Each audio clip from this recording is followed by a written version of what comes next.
आदिल साहब, अब हमें ऐसा लग रहा है कि पुश्त पनाही जो है वो नवाज शरीफ की भी जो हुकूमती पैनल है उसको हासिल है और नवाज शरीफ भी चाहते हैं कि मुज़ाकरात हों। क्या ऐसा ही है?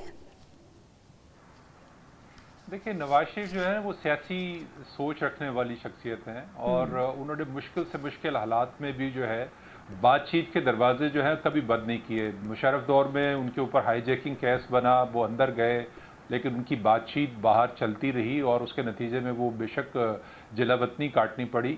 लेकिन एक पॉलिटिकल सोच जो है वो इसके लिए ज़रूरी है कि आप रस्ते जो सियासी रस्ते हैं उनको बंद नहीं किया जाता। अब आप देख लें कि वो उसके बाद जितने मुश्किल सूरत हाल बनी है, उनकी जो बातचीत है वो चलती रही है। एस्टैब्लिशमेंट ने उनको बहुत टफ टाइम दिया, लेकिन उसके बावजूद जहां पे उनको जरूरत महसूस हुई उन्होंने एस्टैब्लिशमेंट को बहुत सारे मौकों पर रिलीफ भी दिया। जिसके गिव एंड टेक के बगैर तो चीज़ आगे चल ही नहीं सकती। सियासत नाम ही जो है वो गिव एंड टेक का है। तो मेरे ख्याल में तो नवाज शरीफ जो है इस बातचीत को और पॉलिटिकल एंगेजमेंट को इनकरेज करेंगे और उनको करना भी चाहिए, क्योंकि वो खुद इस सारे मराहल से, इन सारी मुश्किलात से गुजर के गए हैं। तो मेरा ख्याल है जो तहरीक इंसाफ है उसको नवाज शरीफ से कम ये चीज़ तो सीखनी चाहिए थी कि उन्होंने मुशर्रफ दौर में एक मुश्किल टाइम गुजारा, 2018 में एक मुश्किल टाइम गुजारा, वो जेल के अंदर थे, उनको सजा हो गई थी, लेकिन उसके बावजूद वो बातचीत के जरिए बाहर चले गए, अपने मसाइल को उन्होंने हल किया। तो बात में दूसरी चीज़ ये है कि जो इस पे जो सबसे ज़्यादा दारोमदार है वो इमरान खान की सोच के ऊपर ज़्यादा है कि वो किस तरह से इस बातचीत को लेते हैं और कितना स्पेस देते हैं अपने रहनुमाओं को, जो मज़ाकराती टीम है उसको, कि वो बातचीत को बढ़ा सकें। उसमें किस हद तक, अगर तो उन्होंने अपनी ज़ात तक इस बातचीत को जो है महदूद रखा तो फिर तो उसको तहरीक इंसाफ को इसमें से कुछ नहीं मिलेगा। लेकिन अगर उन्होंने इमरान खान ने अपनी ज़ात को माइनस करके और जो पार्टी की बका है उसको फोकस किया तो फिर हो सकता है बड़े सेल्फ ओरिएंटेड हैं। बड़ा मुश्किल लग रहा है आदिल साहब कि ऐसा हो। ब्रिगेडियर साहब, जिस तरह से आदिल साहब भी बात कर रहे थे, यानी इससे मैदान हो या कोई भी पेशा हो या कोई भी मैदान हो, जो इस्लाह की गुंजाइश है वो हमेशा रहती है।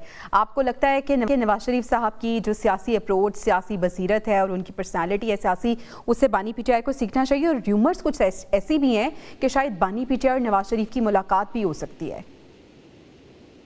देखें, एक तो बात क्लियर है कि ये जो मुज़ाकरात हो रहे हैं हुकूमती पार्टी के, ये नवाज शरीफ की ब्लेसिंग से हो रहे होंगे। जाहिर है ये पॉलिटिकल इनकी पार्टी के लीडर हैं और वो मुज़ाकरात लीव भी करते हैं, ये भी बात ठीक है। बात ये है कि दूसरी साइड प्रॉब्लम ये है कि यहाँ पर एक किस्म की डिक्टोरियल वो पार्टी है जिसमें decision rest only with one person, that is Imran Khan. मुसाफरात कम है, जितने लोग जाते हैं जो बानी पीटीआई कहते हैं वो उसके ऊपर अमल करते हैं। He doesn't listen to anyone. यहाँ पर ये डिफरेंस, जमहूरियत में आपकी जो मुशावरती कमेटी होती है, आपकी जो पॉलिटिकल लोड है, आपका प्रेसिडेंट है, आपका प्राइम मिनिस्टर, ये जनरल सेक्रेटरी हैं, प्रोविंशियल प्रेसिडेंट जनरल सेक्रेटरी हैं, आप उनसे मुशावरत करें and reach to certain conclusion. जहाँ आपका नुकसान कुछ और है, पार्टी कुछ और, फिर कंसेंसस क्रिएट करें with arguments and logic.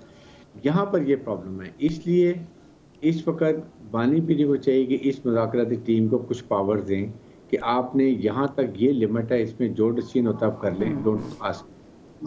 But इससे ऊपर जब आता है then big a break, come and talk to me and I will discuss it out. जो उनके पास बहुत अच्छी टीम है, जो पीएमएलएन की टीम जो आ रही है हुकूमती पार्टी की, सारे उसमें वो हैं जो गुड नेगोशिएटर हैं। इसहाकदार को देख लें, परवेज अशरफ को देख लें, इस वक्त नावला बहुत पॉजिटिव कर रहे हैं। हमेशा मैंने नहीं देखा कभी वो प्रोवोकेटिव स्टेटमेंट देते हुए, वो अच्छी बात कर रहे हैं। ये लोग हैं, इसलिए इस मौके का फायदा उठाना चाहिए पीटीआई को। PTI is on the receiving end. ठीक है, आपको लगता है कि पीटीआई को इस मौके का फ़ायदा उठाना चाहिए। नजम वली साहब, ये भी कहा जा रहा है कि जो नवाज शरीफ साहब हैं उन्होंने शहबाज शरीफ साहब को नाम दिए थे, जो मुज़ाकराती कमेटी तश्कील दे दी गई है, ख़ासतौर पे जो 3 नाम वाज़े किए गए हैं, राना सनाउल्लाह साहब, इरफान सिद्दीकी साहब और इसहाक डार का नाम, बेसिकली ये नवाज शरीफ साहब नहीं दिए में।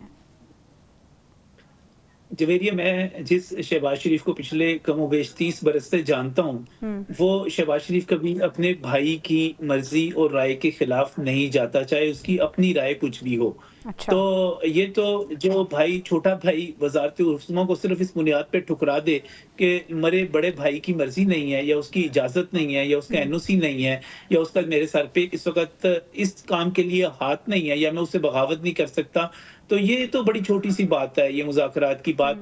वो कभी भी नवाज़ शरीफ से बाहर नहीं जा सकते, ये मैं आपको पहले बता दूँ। दूसरी बात, मैं ज़ाती तौर पे समझता हूँ कि इमरान खान के लिए नवाज़ शरीफ एक लाइफ़लाइन हो सकते थे। लेकिन आप ये देखिए कि उस इमरान खान ने नवाज़ शरीफ के साथ किया क्या?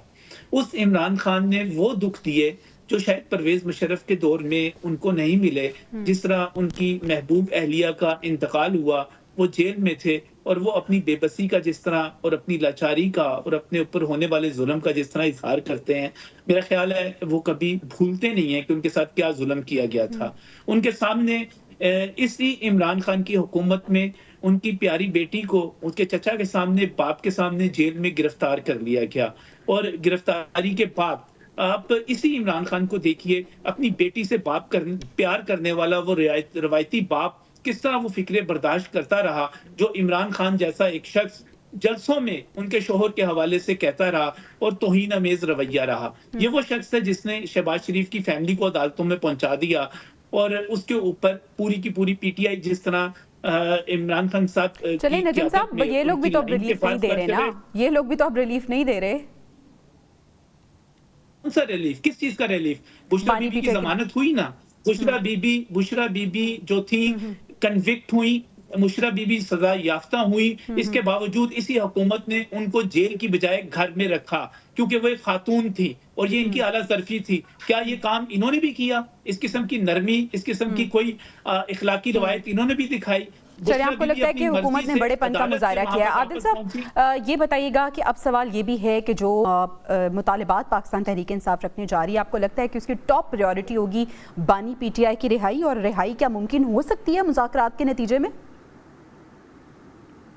बातचीत के नतीजे में तो मुमकिन नहीं हो सकती। जिस तरह से उनके खिलाफ केसेस हैं, अदालतों से ही रिलीफ मिल सकता है। और जिस अब मामला जिस स्टेज के ऊपर हैं 190 मिलियन, जैसे मैंने पहले कहा था कि वो पहले केसेस तो बहुत जल्दबाजी में सुनाए गए थे फैसले, उसमें लकुनस थे और उसी का फ़ायदा तहरीक इंसाफ को हाई कोर्ट में मिला था। अब जो केस है वो मुकम्मल उसकी प्रोसीडिंग हुई है, तो वो हाई कोर्ट में भी जब इसको दोबारा सुना जाएगा तो वो पूरा मुकम्मल एक प्रोसेस होगा। तो अब तो रिलीफ जो है वो बानी पीटीआई के लिए बहुत मुश्किल हो गया है कि उनको जो है वो मिले। लेकिन इसमें जो बेहतरी की सूरत हाल निकल सकती है वो पॉलिटिकल इन्वायरमेंट है, जो तहरीक इंसाफ जिस चीज़ का शिकवा करती है कि उनको पॉलिटिकल इन्वायरमेंट नहीं मिल रहा, उनको जलसा जुलूस करने की इजाज़त नहीं मिलती, तो वो अगर हुकूमत के साथ बातचीत के ज़रिए चीज़ों को बेहतर अंदाज में आगे लेके चलेगी तो ये पॉलिटिकल इन्वायरमेंट जो तहरीक इंसाफ के लिए है वो हो सकता है कि वो मिल जाए। जैसे हारिस साहब ने कहा था कि वो जो मामूली नोयत की केसेस हैं, जो उनके जो कारकुन गिरफ्तार हैं, वो हुकूमत उनको उसमें रिलीफ दे सकती है। लेकिन बाकी अगर कोई ये कहे कि बुशरा बीबी को 190 मिलियन में कोई रिलीफ मिल जाए, या इमरान खान को 190 मिलियन में कोई रिलीफ मिल जाए, या फौजी अदालतों में जो अगर उनका मामला चला गया तो वहां से कोई रिलीफ मिल जाए, वो सिर्फ अदालत से ही रिलीफ मिल सकता है, हुकूमत उसमें कुछ नहीं कर सकती। और दूसरा चीज़ें ये हैं कि बहुत सारे मामला ऐसे हैं जिसमें बराह रास्त स्टैब्लिशमेंट का रोल है। तो चूँकि तहरीक इंसाफ ने बराह रास्त स्टैब्लिशमेंट को टक्कर दी है, बराह रास्त वो स्टैब्लिशमेंट के साथ मामला को उलझा के बैठे रहे हैं। अब चीज़ें शुरू हुई हैं, अभी तो बहुत इनिशियल स्टेज पर मामला हैं। देखते हैं कि जब वो अपने जो डिमांड्स हैं, चार्टर ऑफ डिमांड आगाज हुआ है, देखना ये होगा कि इसका इख्तिताम क्या होगा, कैसे होगा, कितना मौसर होगा, किस पार्टी के लिए सूदमंद रहेगा। हारिस साहब, जिस तरह से हम पाकिस्तान तहरीक इंसाफ में देखते हैं कि ये एक पेश पे तो है नहीं, एक जानी मुज़ाकरात हो रहे हैं, कुछ इसके हामी नज़र आ रहे हैं, पॉजिटिव एनवायरनमेंट नज़र आ रहा है। ऐसे में हम देख रहे हैं कि साबिक सदर आरिफ अलवी साहब वो फिर भी ये कह रहे हैं कि मुल्क के फैसले जो कर रहे हैं मुज़ाकरात तो उन्हीं से होंगे। देखें, ये इस मौके पे ऐसी बातें नहीं करनी चाहिए। नंबर 2, आप ये देखें, मुझे बताइए कि हुकूमत तो पीटीआई से कोई डिमांड कर सकती है कि नहीं कर सकती है? क्या ठीक है हम आपको ये रिलीफ दे रहे हैं, मिसाल को आपके प्रेजेंस छोड़ रहे हैं, they expect something from PTI, what PTI can give them. I think देखिए कि आप ये सोशल मीडिया पर ट्रोलिंग जो ये सारी कर रहे हैं, पाकिस्तान मुसल्लह फौज पर ये बंद कर दें। नंबर 2 वो ये कहते नहीं आप एक और हमारे से कमिटमेंट करें, हम आपको ये रिलीफ देते हैं कि आपने आज के बाद 1-1.5 साल तक कोई इस्लामाबाद की चढ़ाई नहीं करनी है, ये भी वो कह सकते हैं। वो ये कह सकते हैं आपने जलसे जुलूसों में ज़रा हाथ हल्का रखें, वहाँ जाने के बाद ने कोई ऐसी हुकूमत या फौज के खिलाफ या आर्मी के खिलाफ या शहीदों के मुतालिक कोई बात नहीं करनी है, they can say this also. ठीक है। सो ये दोनों को तैयार होना चाहिए कि अपने कहाँ तक एक दूसरे को रिलीफ दे सकते हैं, कहाँ तक हम पोलिटिकल मांगी ला सकते हैं, नॉट कॉम्प्रोमाइजिंग जो पोलिटिकल जो भी आप डेफिनेट वो जरूर रखें, वो आपका हक है। लेकिन जहाँ मुल्क को नुकसान हो रहा है, मुसल्लह फौज को नुकसान हो रहा है और जिसकी वजह से हमारे मुल्क की इकॉनमी तबाह हो रही है, ये चीज़ों में आपस में बैठ के ही टी और बना लें, उसमें ये करें कि इन चीज़ों पर हम आइंदा बात नहीं करेंगे। मेरे ख्याल में इस तरह माहौल साजगार हो जाएगा और इससे आने के लिए जो भी रिलीफ मिलती है, चाहे केस ठीक है, यानी कुछ और हो ना हो, लेकिन इन मुज़ाकरात से एक पॉलिटिकल एनवायरनमेंट तो क्रिएट होगा और एक पॉजिटिविटी जो है, पॉजिटिव एनर्जी ज़रूर मिलेगी।